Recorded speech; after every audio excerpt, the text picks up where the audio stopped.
Hello, everyone. Welcome to our European E-commerce Week webinar on France. This is our France e-commerce update. I'm joined today by some really great panelists. Oh, wait, first, my name is Sarah Lone. I'm the Chief Research Analyst at RetailX. My job is creating these reports and then finding out awesome people to talk to give you some more information on the markets that you're interested in. So today I'm joined by three experts. We've got Elodie Vauthier from Asendia. We've got Michel Koch, hopefully I said that right, from ICC, and we've got Lindsay McEwen from Telium. So I'm going to let them introduce their companies and themselves because they always do that better than me. So why don't we start with Elodie first and go for it. Tell us what Asendia does. Yes, sure. Hello, everybody. Thank you for joining me and all of us in this webinar. It's good to be here. So I'm an e-commerce product manager for 5 years now in Asendia. So Asendia is a company that helps e-commerce retailers to deliver their parcels, mail and goods in all countries. So we are here to help companies for those deliveries across the world. Great, thank you for that. Next on my screen, I've got Michel, so I'll go for Michel next. Hi, everybody. Very happy to be here with you as well. So my name is Michel Koch. I've been in retail for the past 25 years, mostly in e-commerce and digital capacities in France, Germany, and recently in the UK as well. And now I'm heading a business called the ICC, Institute of Connected Commerce, which basically is at the heart of the ecosystem that brings together retailers and tech companies. So we work a lot with technology startups that improve retail, that contribute to their acceleration of that digital transformation. And on the other hand, we talk to retailers through our events, some webinars as well nowadays, and a lot of content as well that we produce to emulate this community of tech innovation. Great, thank you very much. And Lindsay, you're in the hot seat. Thank you very much, Sarah. Hi, everyone. My name is Lindsay McEwen. I'm the general manager at Telium. We are a technology company that helps retailers get to grips with all the data that is flowing around their organization. It's a particularly exciting time for retail because look at how the lines have been blurred between the in-store and online experience. The COVID crisis, as we've called it, has really changed our behaviors significantly. And you know, we're a company that helps organizations really understand how people interact with their brand and then be able to use that interaction and data to really focus on the way that they treat that person as they experience their lives engaging with that brand. Great. Great. Well, obviously, you guys are some experts. So I'm going to just first go, thank you so much for introducing yourselves. I'm going to first start off with a presentation on French e-commerce. And I'll probably throw in a couple questions here and there. And yeah, let's get started. Let's see. Well, we've already introduced you to everybody. So, okay, first up, I wanted to cover B2C market and consumer behaviors and concerns.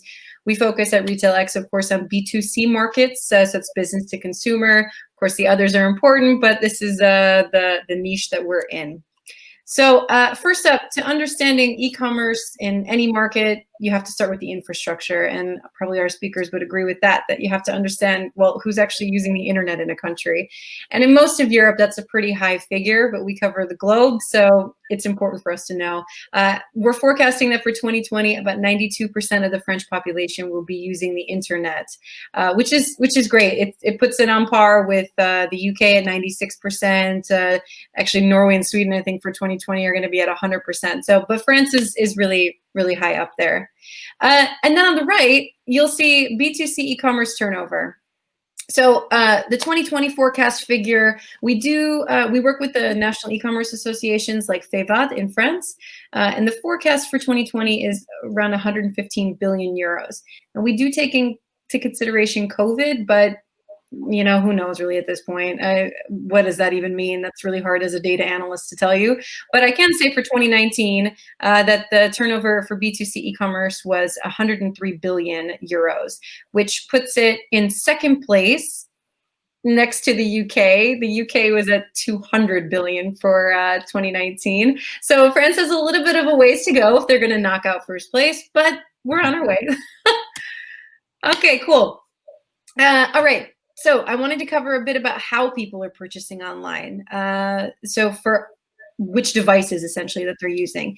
And what we saw this year, and I found this really interesting, is that smartphone has finally superseded, if you will, desktop and PCs. So it's gone over and above what desktops have, which is pretty uncommon, I would say, in Western European markets. We still see more that desktop is leading, but of course then we have laptop. So I already have a question actually, because I was looking at the presentation and I thought, Lindsay, you would probably be the perfect person to ask when it comes to reaching consumers on multiple different touch points.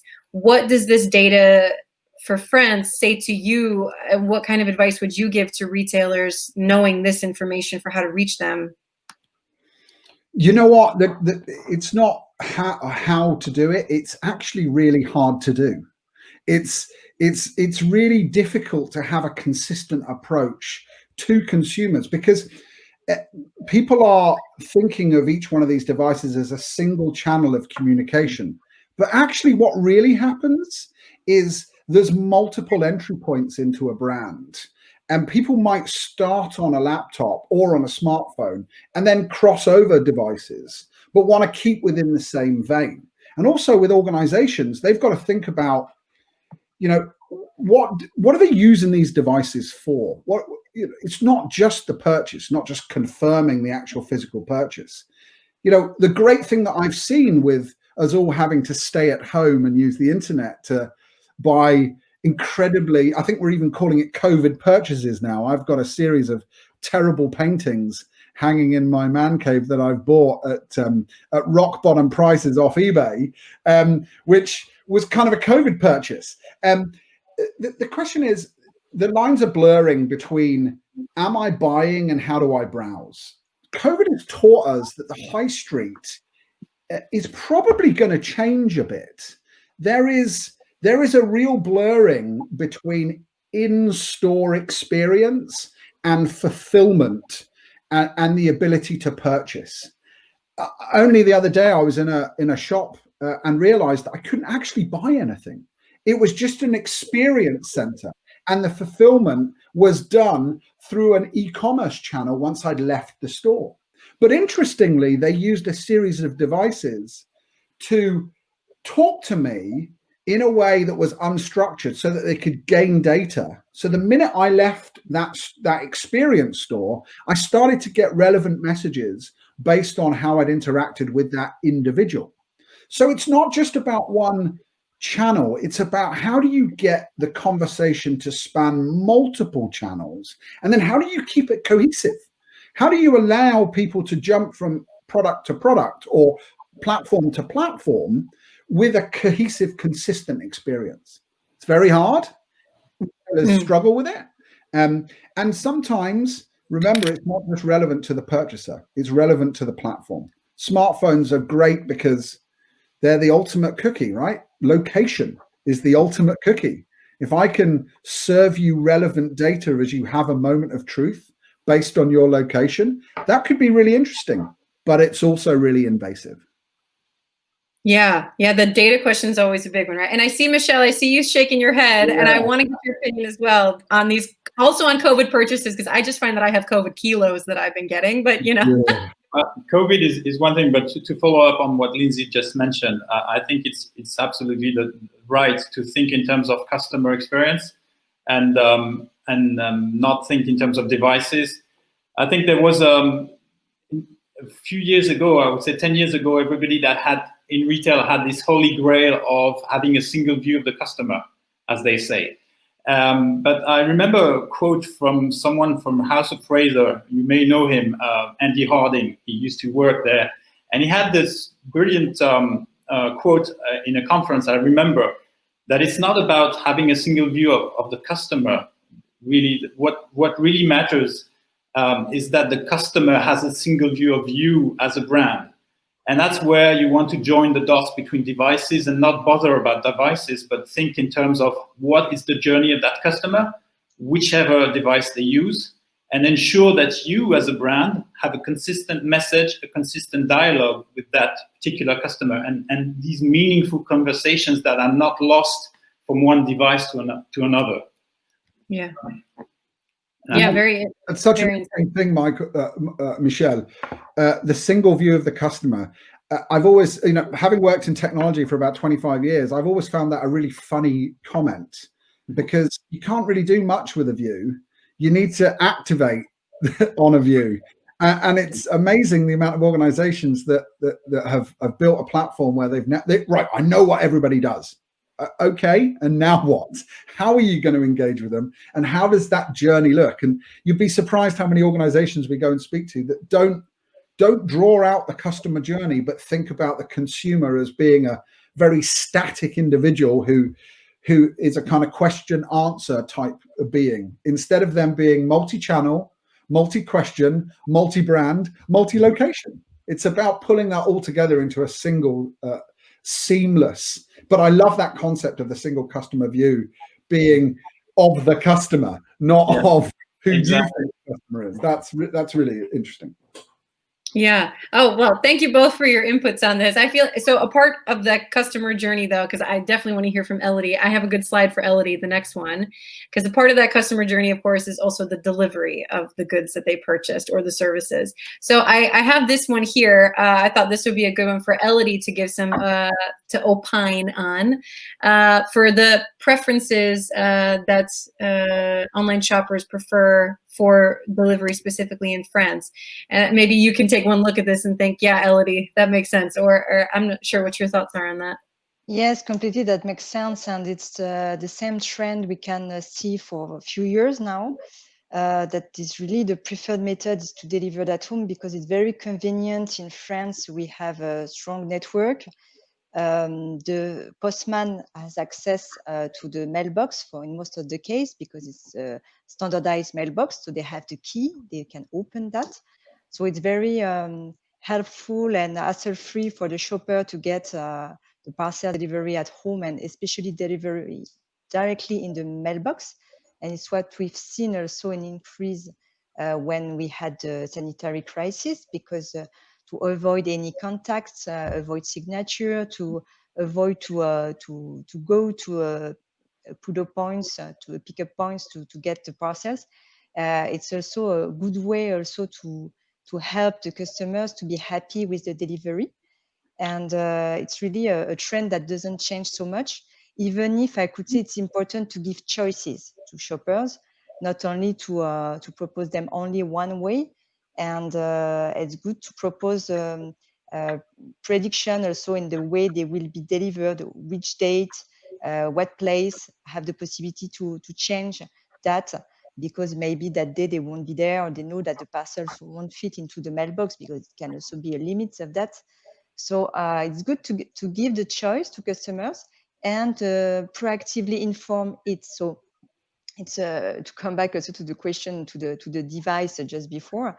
I think the way the customer are more and more on the smartphone, people in general and shoppers as well, it's also to be informed anytime of the delivery of the parcel, but also in advance of preparation and so on. So notifications, possibility to reschedule are very important and increase the satisfaction of the whole customer journey. And it comes from many surveys. It's very important for customers to be notified.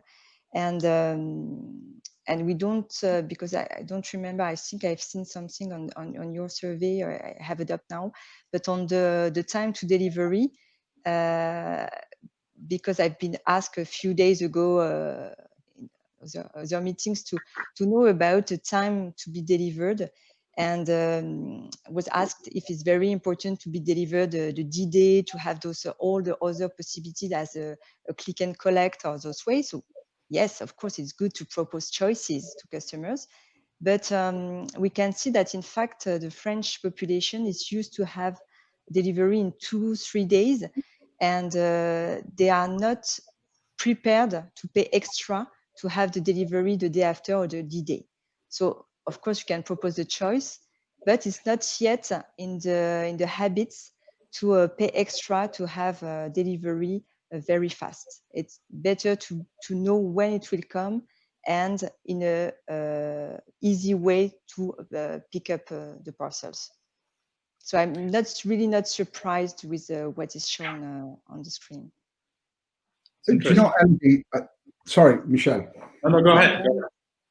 It's I love that concept of choice and interaction at time of delivery. I once spent a lot of time talking to one of the large logistics companies, and they called it the last yard dissatisfaction.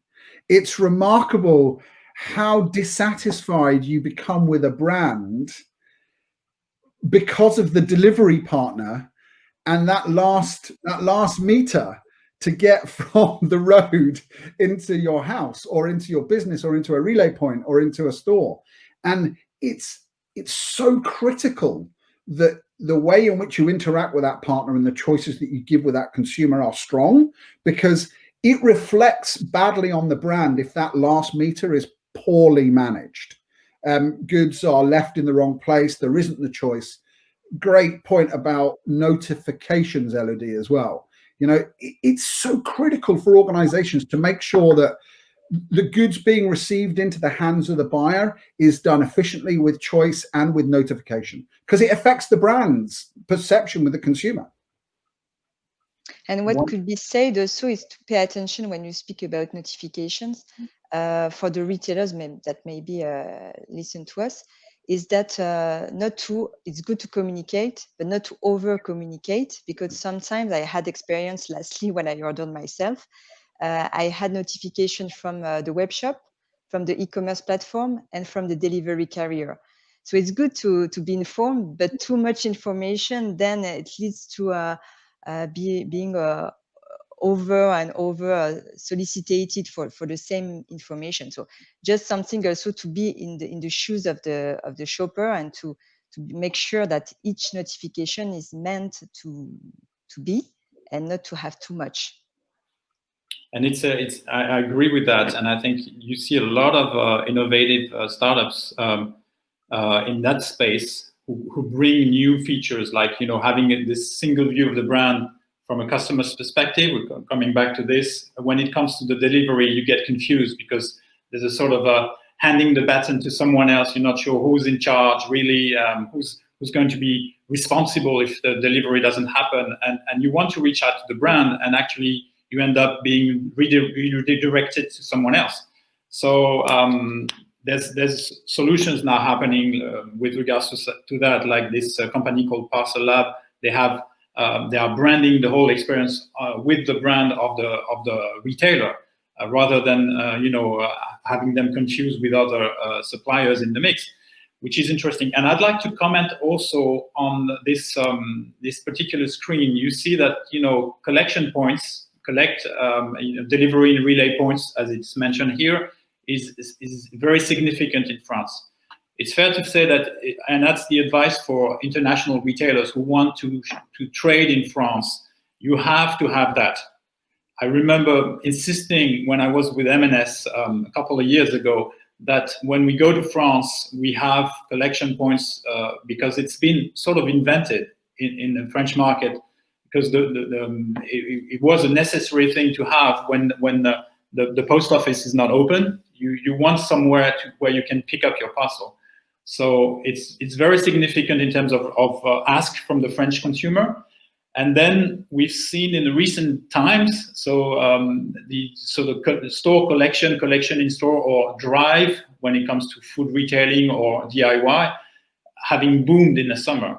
That's something we observed during the COVID confinement, where you would see the likes of Leroy Merlin, Boulanger, all the big DIY and electronics retailers have started or increased very significantly the fact that you could drive, park your car in the parking, and someone would put the goods in your trunk without touching anything, and so there's been very smart ways to manage this last mile with very fixed appointments that would be made with the stores for the collection of whether it's your DIY equipment, your house equipment, or a PC or a computer that you want to pick up in any given store. But that meant it was possible in other regions than Paris, because you need a parking lot, you need a proper area where people can park their cars. But we've seen a very big increase in these kind of features and proposition, and I believe this is going to become a norm from now on. Mm-hmm. Yeah, it's definitely become the norm in my house to order sporting equipment and never use it, but. So I think we're going to see some interesting norms from COVID, honestly. Okay, cool. Sorry, I don't even need to be here. I'll just show the slides and you guys can talk amongst yourselves, because I think you guys have more interesting things to say. But okay, so since we've been talking about delivery, we've been talking about, we can't not talk about, though, and Lindsay, this is probably good for you, we cannot not talk about the issue over data collection, and that the French definitely do consider that. And then also on the right, we can talk about the slides as a whole, the returns, and that's a part of sustainability and delivery as well. So why don't we first, let's start with Lindsay first over the concern over data collection, because I think you probably already have some knowledge on that based on Tealium, and then Michelle, whoever wants to comment can comment. Go for it. Herein lies one of the biggest challenges in our industry. I want to be treated like an individual. I want to go back to a brand, and I want them to recognize me. I want, my name is Lindsay. In my country, that is gender in specific. So there are plenty of female Lindsays and plenty of male Lindsays. And what I find amazing is, 25 years of actively being in technology, people still send me the female catalog, even though I've been a customer of theirs for 20 years. Okay, so the challenge exists. I want people to know who I am. However, there is a dichotomy here, because even though I'm giving data to organizations, they're not using it appropriately. They're still spamming me in a mediocre way at scale. They're not really addressing me as an individual. And therefore, I think this problem with data collection will continue to evolve until organizations get it right. Firstly, I want my data to be collected in a way that I feel comfortable with, that is trustworthy, that is covered by governance and governments inside my country. And I want to make sure that there is some form of value exchange. The reality of it is, if I'm going to give you my data, you better make sure you give me something interesting in riposte for the data that I've just given you.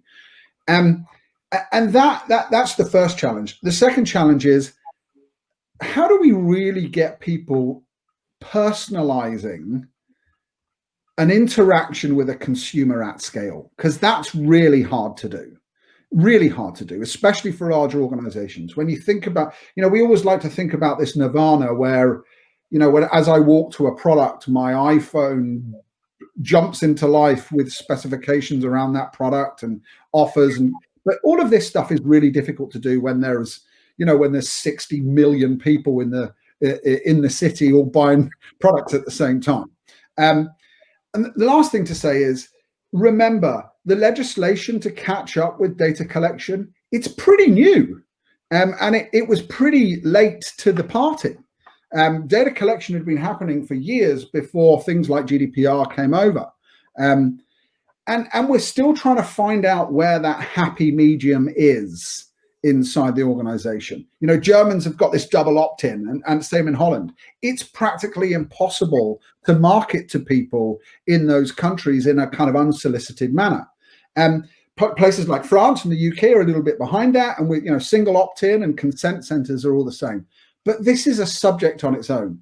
You've got to make sure that data gathering is interesting, simple, easy to do, non-invasive, and then it's crucial that I get something interesting in return.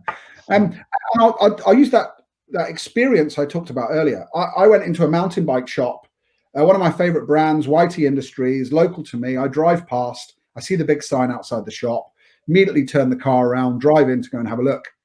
Of course, it's an in-store experience, something we haven't had for a while. I realized that there was nothing to buy inside the store. It was just lots of mountain bikes. But a young child came over to me. Yeah, everybody under the age of 40 is a young child for me now, by the way, just to be clear. He had an unstructured conversation with me about my interests in mountain biking. And halfway through, even as a data specialist, I went, wait a minute, he's data gathering.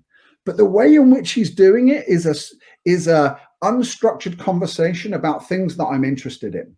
And I thought, I wonder, great data gathering, brilliant process, really felt as if I was actually having a conversation. I wonder what my post-store experience is like.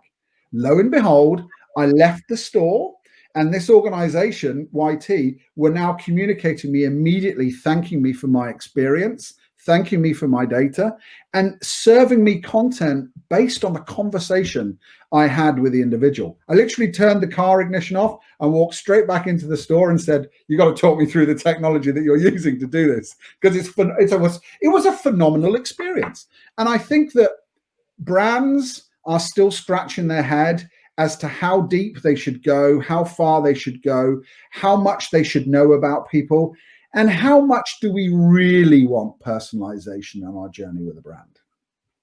Exactly. I think this is absolutely true. And from a retailer's and brand's perspective, that this misconception that you need to gather as much data as possible, where in fact, the real use you make of it is practically 0% or next to 0% at the end of the day. So we see a lot of brands thinking, yes, we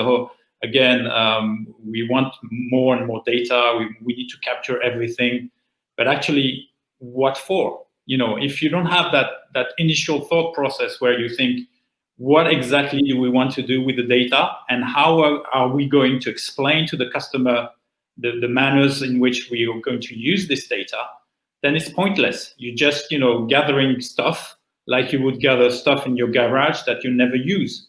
So I guess, again, for retailers and brands, be very picky around what exactly you need to know about the customer. And then, as Lindsay was saying, leverage the conversations that you have, whichever technology you can, to add attributes to the data, add information that it will serve your marketing purposes, but don't try initially to capture more than maybe a few sets of data that will just give you enough to do some initial personalization, so that the customer doesn't feel that they're not treated properly. Like, for Lindsay's case and myself, our first name is a challenge when we go abroad. It's the same for me, Michelle. In the UK, it's a girl's name, and I did struggle explaining that it's like Michael without the A. But you end up, it's just start with the basics, and then increase your information with the behaviors and the conversations you have. Hey, Michelle, I just want to jump on something you said there that was really interesting, which was, don't overboil the data collection. In yours and I's instances, it would just be nice if they got our gender right. That's a really simple thing to do. I stayed in a hotel in Paris before the lockdown. And I stay in this hotel a lot when I'm in Paris, and it was my 17th visit to the same hotel. And they put a lovely bottle of wine in my room with a handwritten note to thank me for my 17th stay. Bearing in mind, I'm physically in person for every single one of these. And the note was addressed to Mrs. Lindsay McEwen. And I just thought, that just amplifies, you spent money and focused on the experience that I was going to have. Now, I drank the wine out of nothing but bitterness, Michelle and Elodie. But, think about that. They didn't focus on just a binary data point and tried to spend all their money on focusing on the experience I was going to have. So that comment that Michelle made about looking at the right data set that brings the right experience, that's super important for any organization as to how they use live data. And actually, there's a ton of technology today to make sure you don't get mistaken. I mean, in our case, it would be as simple as looking at our photo. If we give a photo of ourselves, we're bald, there's no way we can be a girl. So, and there's other behaviors and signs and small signs that would tell the AI that this is definitely a guy, not a girl. Yeah, I agree. Sorry. No, I agree on the fact that collect data is useful when it serves the customer experience also. And for instance, because I'm seeing on the slides for returns, reverse logistics. So it's good also to use the data as when a customer is not happy with especially in fashion or industry or for shoes and clothes. But not only, but to get this experience of the customer because it doesn't fit so well, because the color was not the one that was shown on the website or whatever reasons. It's good to collect those to improve then, to use them on purpose and avoiding returns increase, even if returns now is part of the customer's journey. We know that. Very important to propose return solutions for customers. It's one of the top areas they are going to check on a website, a shopper, delivery, prices, and also returns policy. So it's good to inform them, but use the data to improve your data, the way you present the goods, the articles, and so data is very useful also to improve then the logistics and the cost behind. Yeah, definitely. That's actually what I was going to ask you, Elodie, was how can retailers now in France, of course, leverage that consumer data to make sure that there are fewer returns? What are some opportunities for them? But also, it seems to me that depending on the target audience, they also want to be delivered to maybe a little bit differently, or they want to have different types of data collected. So this is a really interesting one. Does anybody else have any thoughts on this before we move on? I want to jump on Elodie's returns comment because, again, interesting, because behavior post-purchase also builds a data picture of how people want to interact with your brand. And you'd be surprised how many organizations don't collect that data. I mean, talking about clothing and returns, I subscribe to a service that sends me a box of clothes every month. And what I'm finding, and I'm playing with them, Michelle, I really am playing with them. I'm trying to kill the algorithm by not liking consistent things and sending. Are you talking about the chapter? Yes.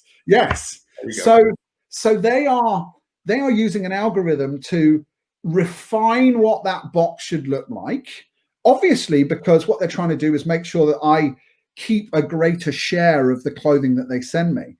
And it's interesting how they're using algorithms to understand what I'm sending back and how that refines my tastes to ensure that the next package I get is more in line with me purchasing more of the product. So that's another. It's not just pre-purchase that organizations should really focus on data gathering. That behavioral stuff is super important. So as Elodie said, as people are sending things back and how they want to send back and what they're sending back, collecting that to build a picture of how people want to interact with goods, it's super important. It gives people a really good view of how to convert more purchases. Stock in transit's a massive problem for the retail business. And if we can exclude it, it saves huge real money for organizations. Absolutely. Building on that, one comment also on the returns, a lot of retailers are trying to mitigate returns rate, and that's absolutely fair. And obviously with e-commerce, it's very difficult, and fashion in particular, very difficult to make sure that the size will be okay, that the fitting element will be right. So there's, again, lots of tech and startups that are working on this and working really hard to help you mitigate. But there's one also simple way to help with this, which is having reviews and ratings about the product. I remember in the early days of ratings and reviews, people were thinking, oh, it's bad to have bad reviews. We only want great reviews. But actually, you realize that having bad reviews or average reviews is very helpful for a brand, because it will mitigate precisely the returns rate. People will buy knowingly, knowing the defects of the product, and they won't be likely to return. So think about the relationship between reviews and average and bad reviews and returns rate, and then you have a different perspectives on things. Just commenting on that part. Yeah, absolutely. Okay, well, I mean, I am curious to know actually if Elodie, I'm curious if Asendia is currently working. I mean, of course, sustainability is always the question there. And in Western and in Northern Europe, we do see that more and more consumers are concerned about sustainability, last mile packaging, how that's working. So I am curious to know if Asendia is doing anything actively or has anything in France in particular to inspire fewer returns, or how they're working together to do that as a delivery. Because I mean, that's got to be one of the #1 issues for you as well. Yes, sure. Sustainability and being carbon neutral is in the mind of all the sector industry, and in France is very important as well. I've seen some surveys showing that 1 out of 5 shoppers will only buy products that are made with a responsible effect. So it's very important, and on individual acts, but also French people also want economic actors to be part of that. So it's their choice, but also they really want their partners with whom they work with, they buy from, or they are being delivered with, work in that sustainable approach, with that sustainable approach. And so it's very important for them. In terms of that, as a La Poste Group, Asendia is a subsidiary of La Poste Group. So it's one of the most sustainable company in deliveries. It's sustainable and carbon neutral from 2012. So it's 8 years now that Groupe La Poste entered into this program. Because it was very important. So in terms of sustainability, but also in terms of social impact, because it's important also for French population what impact has for workers or environment impact on society. And all the deliveries in France now are carbon neutral, and La Poste engages itself to reduce also the emissions themselves. So they compensate the CO2 production with some programs, but also they want to reduce. So they use vehicles that are electric. They have companies, there are subsidiaries now that are in the cities of France around the periphery that propose to collect, store for deliveries in cities to individual or companies with clean vehicles. So that's new ways of delivering for the urban cities or the urban areas. So this kind of possibilities that are given now to retailers, and also some other elements that showed in rural areas, because don't forget that France is a country which density is very low, because we have concentration in Paris, but it's really a rural country with a lot of cities, of course, but we have a territory which is a very used everywhere, with people everywhere. And we know that the last kilometer is very, as we call in the logistics area for supply chain, that it's very heavy in terms of impact in CO2 or in cost as well. And it's a bit different in rural ways, where it's better to use the usual network with the postman, for instance, or other networks that come every day in this city or in these small villages to be delivered, rather than taking your car 10 or 20 kilometers to go to a pickup point. So the strategy can be different also, depending on where the shoppers are. In cities, it's good to give choice and permit the customer to go itself. in rurality, it's a bit different. So, okay, just to come back to the question, yes, it's carbon neutral from La Poste. I think it's now very important for many actors to be in that direction, and it's good for everyone. It's good for the planet, it's good for the economic actors, and it's good for the individuals. So. Yeah. Yeah, and if 1 in 5 consumers is looking for that, then probably as a part of your marketing strategy or your personalization, maybe you might want to expand on that on your website as well.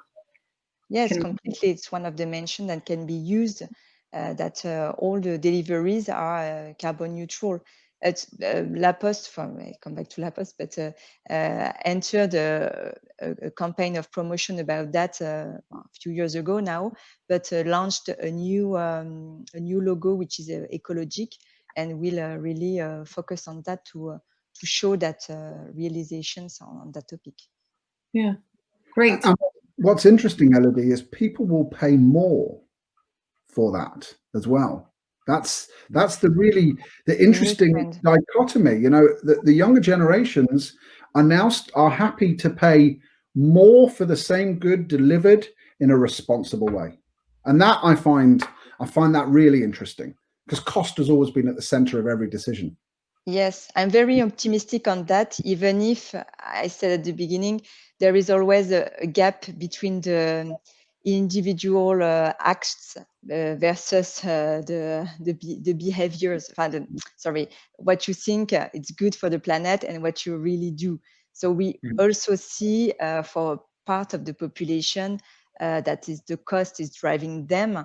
So it will stay probably, but using marketplaces everywhere in the world and not only closest.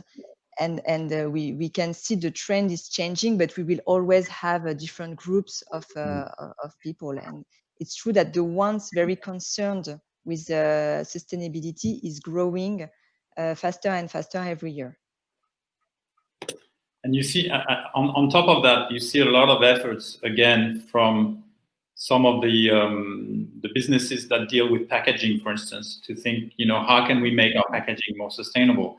You see a lot also of effort on the part of marketplaces, and I won't name all of them, but even the largest one is now looking at, you know, offering the option to gather products that you've ordered together, but rather than then coming in different parcels on different days, you can bring them together in one parcel and therefore save money both from a retailer's perspective, but also get a €1 discount for doing that and waiting a little bit longer. So there's efforts. And one, sorry. No, go on, sorry. One innovation I'd like to mention, which is not yet very famous, but you're going to hear about it, is this company that's come up with a parcel that you can recycle over and over and over. It's a sort of a digital, half parcel, and it's called The Box. And it's from a company called Living Packets, and I love this idea. We awarded them the sort of Tech for Good award recently in one of our events, and I think we're going to see more and more innovation around parcels and you know, trying to again make sure that products don't come with lots of packaging. In the same way grocery retailers do that now. You can buy stuff in bulk. You can come with your own parcels or containers and just, you know, avoid the whole plastic and cardboard thing. So there's very good initiative.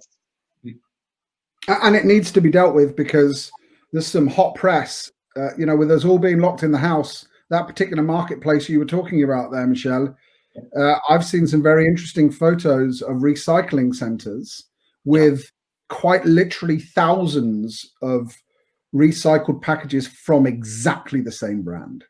And it's purveying everybody's site now. And you know, that's a great example. This morning I had 2 parcels delivered by 2 different vehicles from the same manufacturer, and you think that's you know, a logistical organization like that should be smarter. I would wait.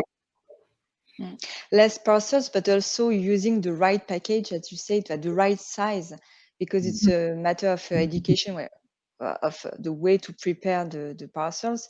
We have that in the supply chain organizations is to explain that you will pay more if you use a larger parcel for the volumes inside. It's called the volumetric weight, and now most of the delivery operators apply it.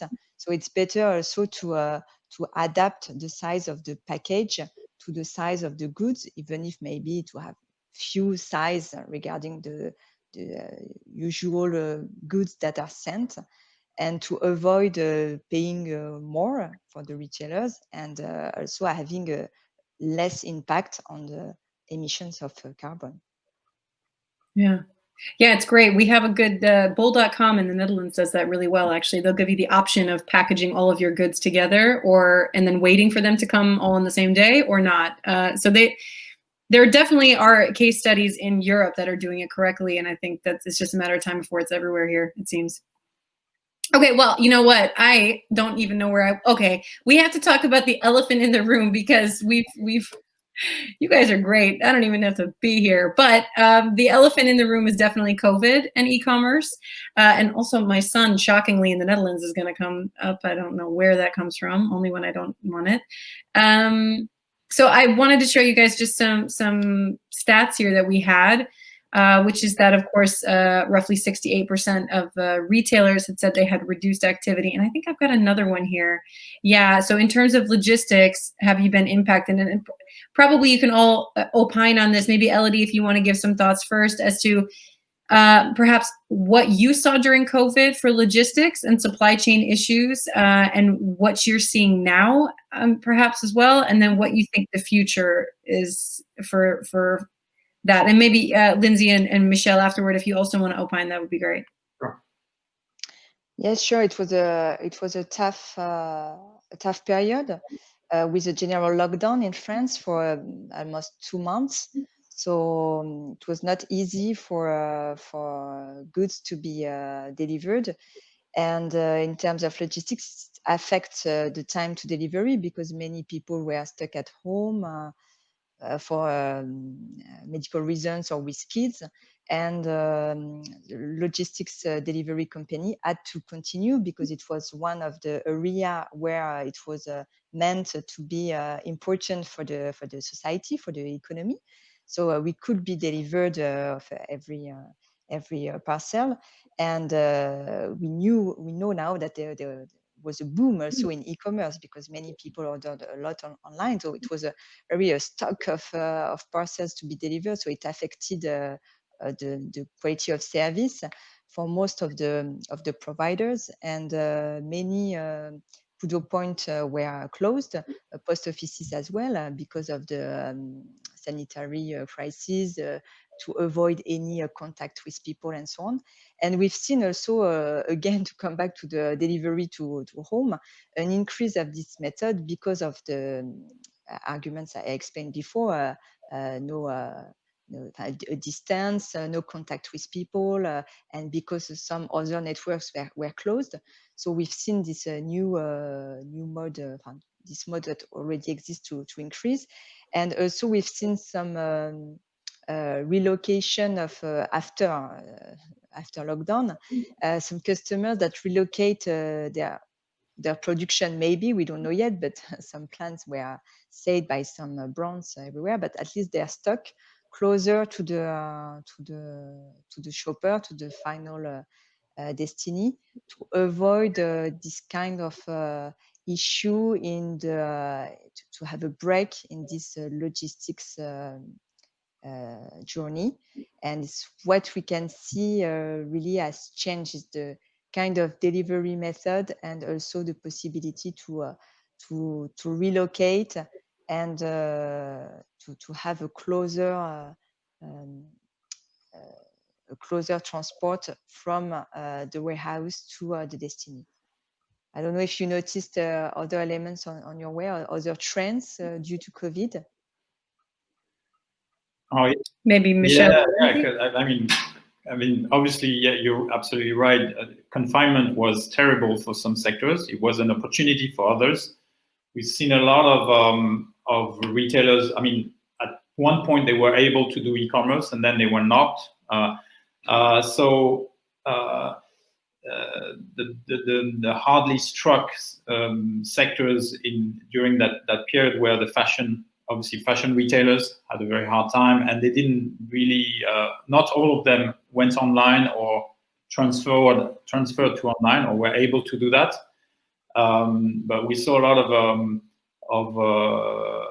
of sectors that went booming with their e-commerce. I remember the toy industry was doing really well during confinement. DIY with collecting in stores, as I mentioned earlier, and there were also. I mean, overall, we saw a very steep increase in behaviors, and what's really interesting is that you've seen during this period some people who were averse to online shopping actually had to do it.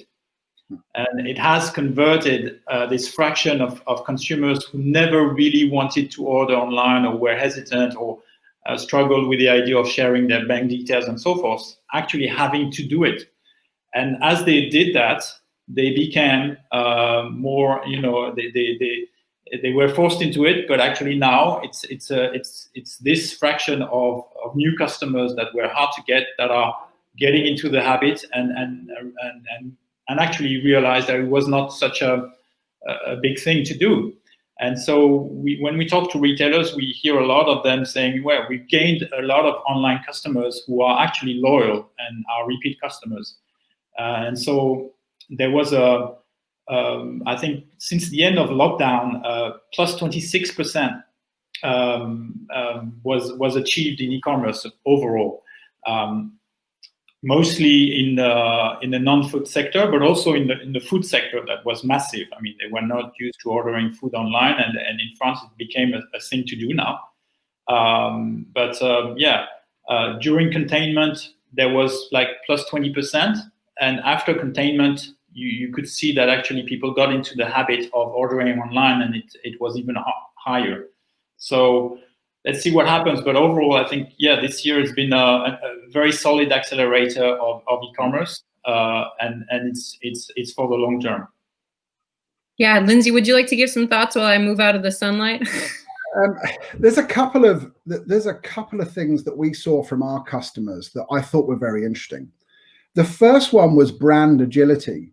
A lot of people who were loyal to brands in store realized that that brand online didn't contain their interest, and they converted to a different brand because of its online presence, which I think is interesting. Especially, the fashion industry suffered, but the organizations that did well online did well. But what we were finding is, a lot of consumers who had 4 or 5 favorite brands actually deserted those to go to consumer brands that had a better fulfillment process online. That I think is really interesting. It just goes to show that the merging between the experience in person and the e-commerce fulfillment, you've got to blur the lines between those two, or else you do risk losing customers in that transportation. The last thing as well, and it's really poignant in France, was the growth of localization, where you've seen consumers starting to think about not just, are my packages coming to me in a responsible way, but where are they coming from? Am I buying from within my local community? And that was, my parents live in the Charente in France, and they found a real growth sector around local distributors actually starting to focus on providing goods and services for the region that they were in, as opposed to us looking much further afield for the provision of those services. And quite honestly, I hope both of those factors that were influenced by COVID retain, because I want to have a blurring between my experience and my online fulfillment. I really want to feel as if, I'm in the same brand and they're really looking after me no matter where I go. And lastly, France is a great example. There is a wealth of local produce, a huge agricultural output in France, and I wonder what percentage of it leaves and what percentage of it stays. So I think, if we can keep both of these spirits alive, I think you will get better service, and invariably we will reignite some of those local economies that need much ignition, because, as we say, the city centre is becoming less and less cool, safe, and pervasive.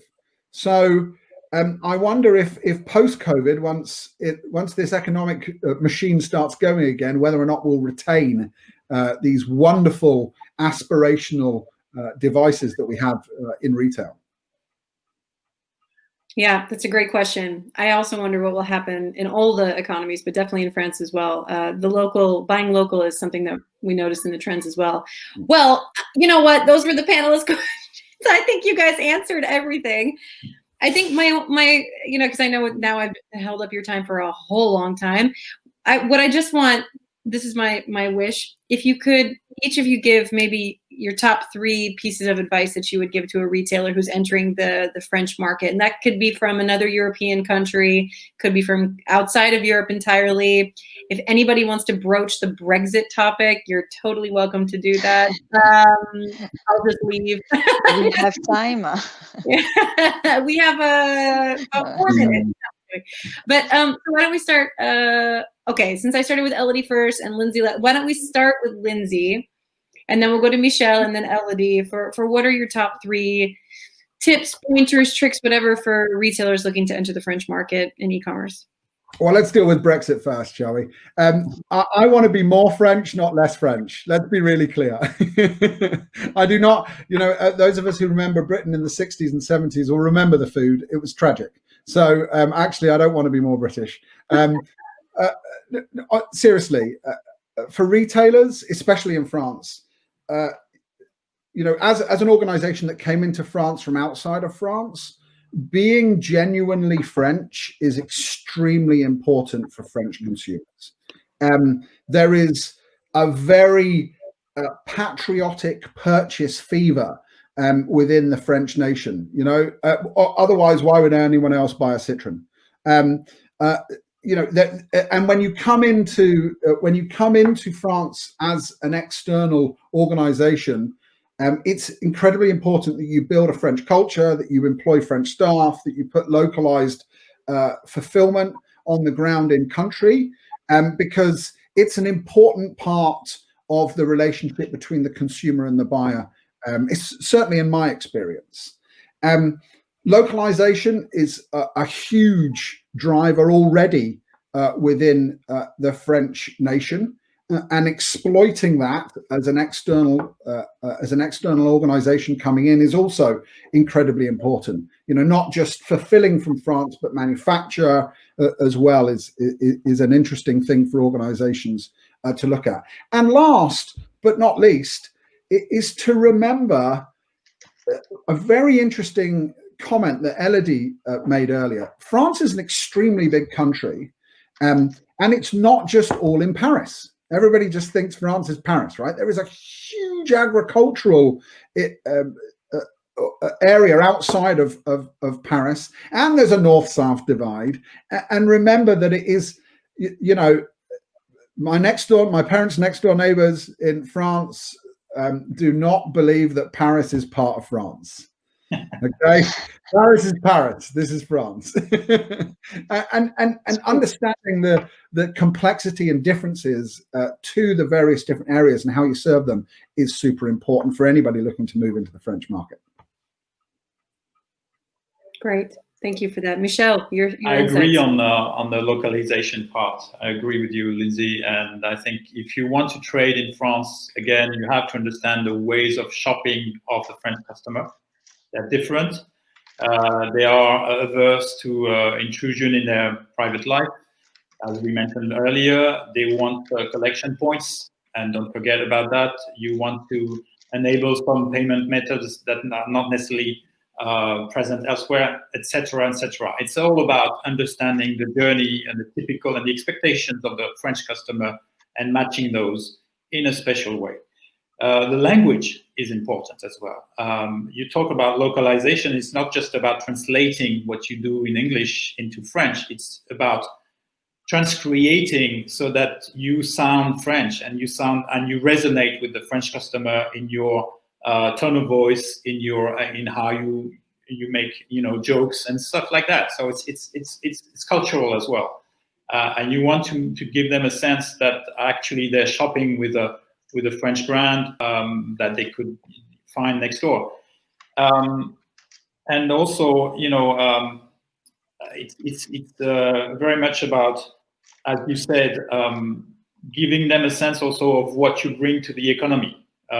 It's not so much that we are very patriotic, but we like it when a business comes to France and actually helps people get a job, helps people, contributes to the economy, and is not just in France for the taking of, our business. So there's this kind of give and take, and showcasing that is really important. But again, on the other hand, if you're say a heritage brand from the UK, like M&S, like Selfridges or whoever, you want to showcase that. You want to address the consumer with the products that tourists would buy if they were in London, for instance. So that's my recollection from my M&S days, where I insisted on the fact that we should sell in France whatever sells very well with French tourists when they come to Oxford Street. And it was about Macs and coats and autograph collection, these kind of things that would sell well in the French market because they were very British. So if you have a brand that stands for something, keep it that way. Don't try to change it. So these are a few points. Great, thank you. And Elodie, your final insights as well for the French market.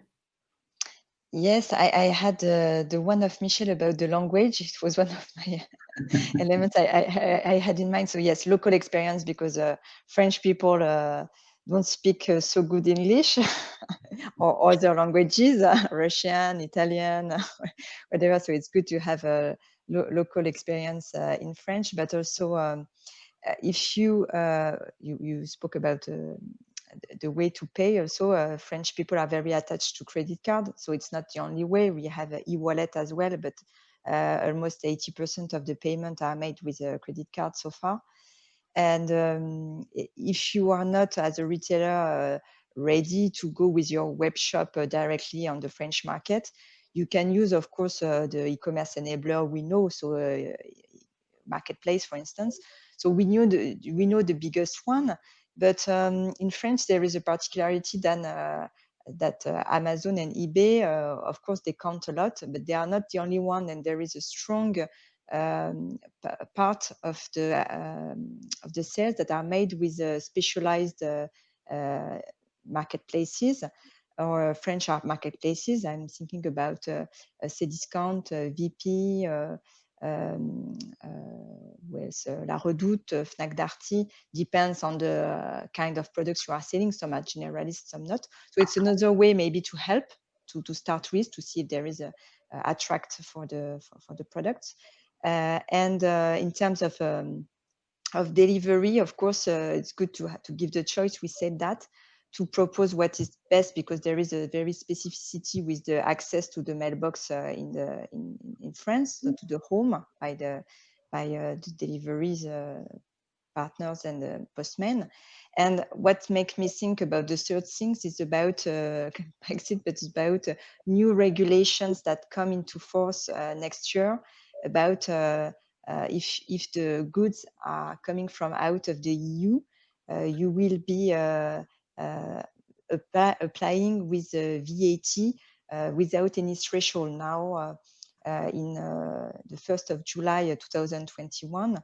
Maybe we have time to speak another time about customs, because it's a tough topic as well, but it's good to ensure that you inform your shopper that VAT is included or not, or what will be done, and avoiding any unexpected surprises at destination. So inform or propose solutions to have a kind of customs prepaid solution if it's possible. So it's kind of delivery experience, we spoke about that at the beginning, can have an impact on the brand. So it's good to think about that, because it's regulation is not coming from the brand or the delivery partner. It comes from customs regulation, but it's part of the process. So it's good to think about that in advance, also to be prepared. Great. Thank you so much. Okay, so I'll recap. This is what I wrote down from what you all just said. Okay, I wrote choices, choices, choices. So give your consumers choices in France, payment methods and delivery methods, and times and information that they might need. Use your data appropriately. Know your consumer, as Lindsay brought up multiple times, and also Michelle. And localize and language. Michelle, that was, I need to come up with another L, you know, localize, language. I don't know. I got to come up with something catchy. I'm also getting reminded in our little private chat. Michelle wants me to. How about Michelle? Why don't you say it? Yeah, we have an event coming up, a physical event, mind you, in this day and age. Yes, wow. we are gathering. We want to gather 300 people, so we are allowed to do that still. It's going to happen in Lille, which is just between London and Paris, so easy journey. So if you're a retailer, please register to the event. We have great speakers. We're going to have a lot of technology partners as well joining. So it's a fantastic event. We have it every year, and we want you to get together and think about the future of retail. Cool. Thank you for that. Well, I think that's pretty much it. In the future, I guess Elodie and I are going to have a separate webinar about taxes and customs, because that sounds like a behemoth. And then Lindsay and I will have one about Brexit, and then Michelle and I I'm going to come to your event, Michelle. Cool. Okay. Well, thanks so much for joining us. I didn't even need to be here. You guys could have done this on your own. So I'll attend your webinar when the three of you do that. Thank you so much for coming, though. Elodie from Asendia, Michelle from ICC, and Lindsay from Telium. I appreciate all your expertise. We couldn't do it without you. And for everybody watching, thanks for joining. I really appreciate it. I hope you enjoy webinar week, and we'll see you all soon.